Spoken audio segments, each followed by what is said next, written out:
Hi viewers, నమస్కారం. నేను మీ సిరి. Welcome back to నిన్ను కోరి. ఈరోజు కథ మిస్టర్ ఆరిగన్, ఎపిసోడ్ 86. మీ మనసుకు నచ్చే అత్యంత అద్భుతమైన కథ. కథ నచ్చితే లైక్ చేయండి. లైక్తో పాటు హైప్ చేసి మీ అమూల్యమైన పాయింట్స్ని యాడ్ చేయండి. ఇక కథలోకి వెళ్తే, ప్రీతి దేహం వశం తప్పి పూర్తిగా రిషికి లొంగిపోయింది. మోహ ప్రేమావేశాలతో రెండు దేహాలు ఒక్కటిగా మారి తమ పెళ్లి బంధాన్ని మరింత స్ట్రాంగ్గా మలుచుకున్నారు. ఇన్నాళ్ళ విరహ జ్వాలలు చల్లారిపోయి ప్రేమానురాగాల తరంగాలు ఇద్దరి మనసును కమ్మేసి ఇద్దరి హృదయాలలో ఇంతకు ముందెన్నడూ లేని ఒక అద్భుతమైన మధురమైన అనుభూతి నిండిపోయింది. ఆ అనుభూతిని ఆస్వాదిస్తూ ప్రీతిని గట్టిగా హత్తుకున్నాడు రిషి. అతని హృదయంలో మొహం దాచుకుని సేద తీరుతూ ఉన్న ప్రీతిలో అంతులేని భావోద్వేగం. తల్లిదండ్రులు వదిలేసి అనాథగా మిగిలిన తన జీవితం ఇంత అందమైన మలుపు తీసుకుంటుందని ప్రీతి కలలో కూడా ఊహించలేదు. మురిసిపోతూ రిషిని గాఢంగా హత్తుకుంది. రిషి పెదవులు చిన్నగా విచ్చుకున్నాయి.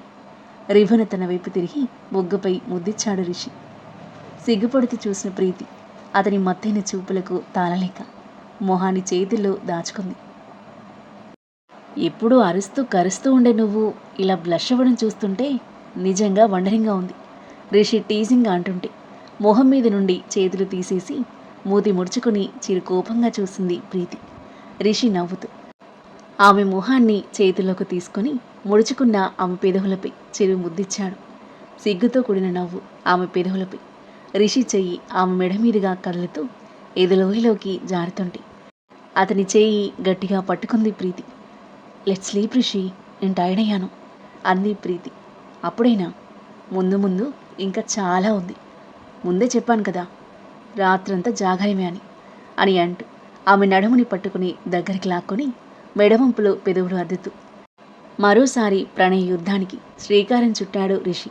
కొన్ని క్షణాలు బెట్టు చేసిన ప్రీతి అతని మాయలో పడిపోయి అతనికి అనుగుణంగా మారిపోయి ప్రేమగా అల్లుకుపోయింది. భవానీ గెస్ట్ రూమ్లో పడుకున్న తర్వాత తమ రూమ్లోకి వచ్చింది మహి. రుద్ర బాల్కనీలో ఫోన్ మాట్లాడుతున్నాడు. మహి నైట్ డ్రెస్ చేంజ్ చేసుకుని బెడ్పై వాలిపోయి అతని కోసం ఎదురుచూస్తూ ఉంది. కాసేపటికి ఫోన్ పెట్టేసి రూమ్లోకి వచ్చిన రుద్ర మహి మీదకి చేరి ఆమె ఎదను పిల్లోగా చేసుకుని గట్టిగా హత్తుకుని పడుకున్నాడు. అతని స్ట్రెస్ని పోగొట్టి మనసుకు కాస్త ఊరటనిచ్చేది మహి సాన్నిహిత్యం మాత్రమే. మహి అతని చుట్టూ చేతులు వేసి వేద గురించి ఆలోచిస్తున్నావా అంది. రుద్ర ఏం మాట్లాడలేదు. అతని మైండ్లో ఎన్నో ఆలోచనలు చెలరేగుతున్నాయి. ప్రతీకార జ్వాలలు బగ్గుమంటున్నాయి. నర్మద కపట ప్రేమ, నమ్మక ద్రోహం అతని రక్తాన్ని మరిగేలా చేస్తున్నాయి. చంపాలనంత కోపం ఉన్నా ఆ స్టెప్ తీసుకోలేని పరిస్థితి రిషి వల్ల. కానీ ఆమెను ఊరికే వదిలిపెట్టదలుచుకోలేదు. చేసిన పాపానికి శిక్ష వేసి తీరుతాడు. భారంగా నిట్టూర్పు విడిచి మరింతగా మహిలోకి ఒదిగిపోయాడు.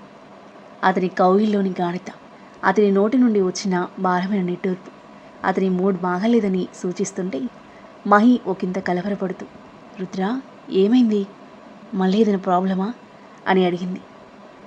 వేద గురించి, అత్తయ్య గురించి ఆలోచిస్తున్నా అంతే. ఇలా జరగాలనుంటే అలా జరుగుతుంది రుద్ర. వేదని అనిరుద్ధ్ చాలా బాగా చూసుకుంటాడు. తన గురించి ఎక్కువ వరి అవ్వకు, అంతా మంచి జరుగుతుంది. ఇక మీ అత్తయ్య అలాంటి భర్త ఉన్నా ఒకటి లేకున్నా ఒకటే అని మనోధైర్యంతో ఉంది. లోపల బాధ ఉంటుంది, కాలంతో పాటు ఆ బాధ కూడా పోతుంది. నువ్వు ఏం ఆలోచించకుండా పడుకో.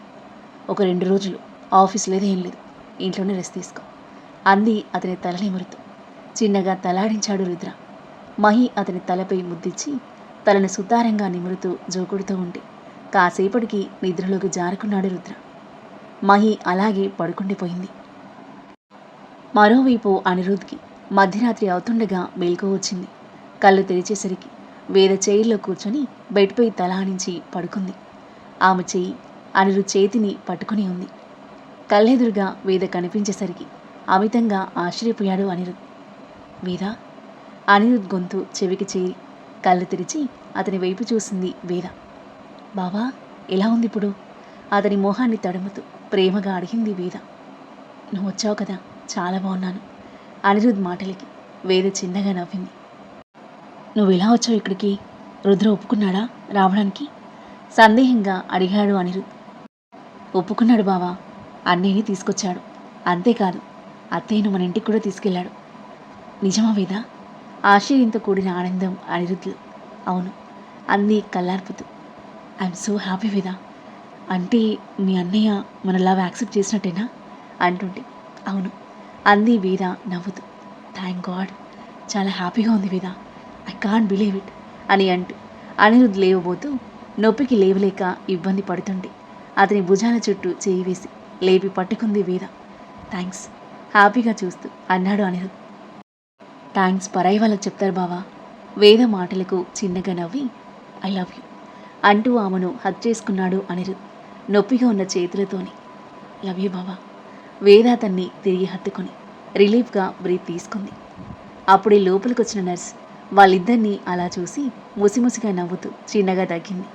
వేద వెంటనే దూరం జరిగి అనిరుద్ధ్ని మెల్లిగా బెడ్ రెస్ట్కి ఆనించి కూర్చోబెట్టింది. నర్స్ చిన్నగా నవ్వుకుంటూ అనిరుద్ధ్కి ఇంజెక్షన్ చేసి పక్కనే ఉన్న సోఫాని బెడ్ దగ్గరికి జరిపి, మేడం మీరు ఇక్కడ రెస్ట్ తీసుకోండి, కంఫర్ట్గా లేకపోతే బెడ్ అరేంజ్ చేస్తాను అంది. థ్యాంక్స్, సోఫాలో పడుకుంటాను, నో ప్రాబ్లం అని సన్నని నవ్వుతూ బదిలిచ్చింది వేద. ఓకే మేడం అని అంటూ అనిరుద్ధ్ కండిషన్ నోట్ చేసుకొని నర్సు వెళ్ళిపోగా కొంచెం తిని పడుకోండి అని వేద క్యారియర్ ఓపెన్ చేసి ఇడ్లీ ప్లేట్లో పెట్టుకొని అతనికి తినిపిస్తుంది. అనిరుద్ధ్ చిరునవ్వుతో హ్యాపీగా చూస్తూ తింటున్నాడు. నువ్వు తిన్నావా వేద? లేదు, నువ్వు తిన్నాక తింటాను. ఇంత టైం వరకు ఎందుకు తినలేదు? నన్ను లేపుండాల్సింది కదా అనిరుద్ధ్ అంటుంటే చిన్నగా నవ్వి, నువ్వు పేషెంట్వి, ఈ పెయిన్స్కి అంత త్వరగా నిద్ర పుట్టదు, అందుకే నీ నిద్ర డిస్టర్బ్ చేయాలనుకోలేదు. వేదం మాటలకు మురిపంగా చూశాడు అనిరుద్ధ్. అతనికి తినిపించేసి తను కాస్త తినేసి అతన్ని చేయి పట్టుకుని పక్కన కూర్చుంది. Thank you. ఆమె చేయికి ముద్దిచ్చి హృదయానికి ఆనించుకుని ఆమె వైపే చూస్తున్న అనిరుద్ధ్కి కాసేపటికి కళ్ళు మూతలు పడ్డాయి. మెడికేషన్ మత్తు వల్ల. అతని నుదుటిపై ముద్దు పెట్టుకుని తన చేతిని మెల్లిగా విడిపించుకుని సోఫాలో వాలింది వేద. అనిరుద్ధ్ పక్కనే ఉండడంతో ఆమె మనసు తేలికపడగా ప్రశాంతంగా పడుకుంది తను. మార్నింగ్ నిద్రలేచి ఫ్రెష్ అప్ అయి హాల్లోకి వచ్చింది నర్మద.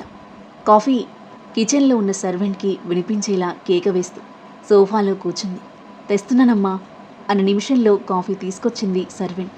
కాఫీ అందుకొని టీపాయ్ మీదున్న న్యూస్ పేపర్ చేతిలోకి తీసుకుని కాఫీ తాగుతూ చూస్తున్న నర్మద ఫస్ట్ పేజ్లో కనిపించిన మెహతా మర్డర్ న్యూస్ చూసి ఒక్కసారిగా షాక్ అయిపోతూ కళ్ళు పెద్దవి చేసింది.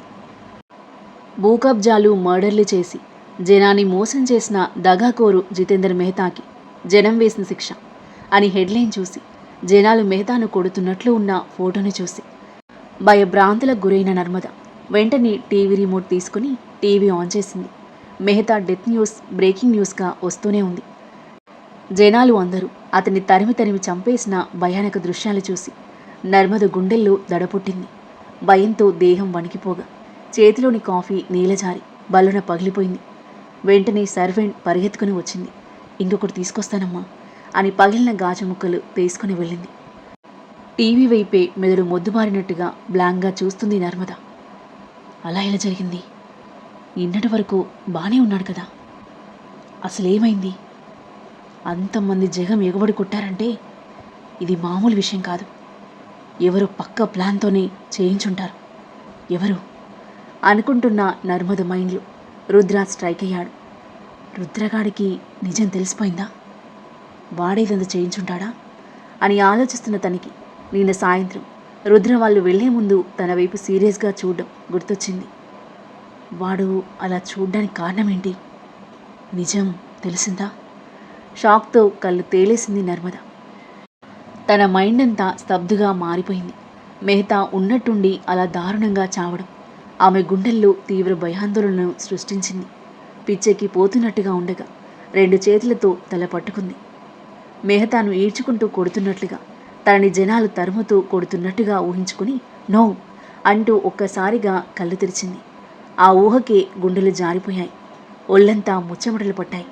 నో, అలా జరగడానికి వీల్లేదు అని అనుకుంటూ ఉన్న నర్మద తన భుజం మీద చేయి పడడంతో ఉలిక్కిపడి చూసింది. ఎదురుగా రక్ష. Mummy, what happened? ఆ చెమటలేంటి అంది నర్మద మొహంలోకి అయోమయంగా చూస్తూ. నథింగ్, ఏదో ఆలోచనలో ఉన్నాను ఆమె మొహంపై చెమటను తుడుచుకుంటూ అంది నర్మద. అలాగా? తన పక్కన వచ్చి కూర్చుంది రక్ష. సర్వెంట్ కాఫీ తీసుకొచ్చి ఇవ్వగా తీసుకుని తాగుతూ ఉన్నారు. నర్మద కళ్ళు మాత్రం టీవీపైనే ఉన్నాయి. ఆ ప్రీతి ఇష్టం లేదు లేదు అంటూనే పెళ్లి చేశావు. ఫస్ట్ నైట్ కూడా అరేంజ్ చేసి వచ్చావు. రక్ష అంటుంటే టీవీపై నుండి చూపు మరల్చి తన వైపు చూసింది నర్మద. పెళ్లి చేయక ఇంకేం చేయనే? వాడు అదే కావాలని మొండిపట్టు పట్టుకొని కూర్చొనుంటే. ప్రేమించడమే కాదు, ఎవరికీ తెలియకుండా పెళ్లి కూడా చేసుకున్నాడు. ఆ పెళ్లి యాక్సెప్ట్ చేయొద్దు అని మీ డాడీకి ఎంత చెప్పినా నా మాట వినలేదు.